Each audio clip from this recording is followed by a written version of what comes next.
Coucou tout le monde!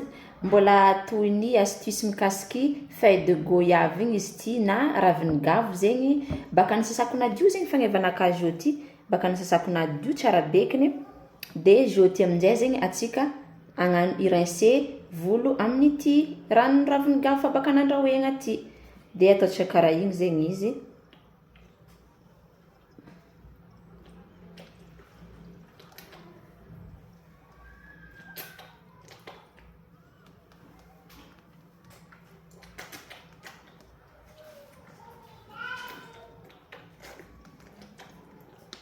Sorogna tsara.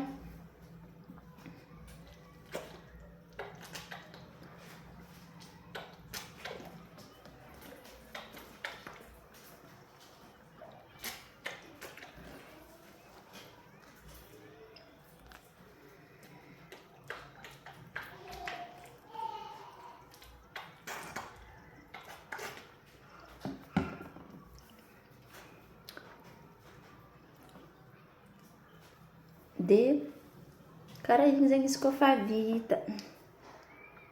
Bye!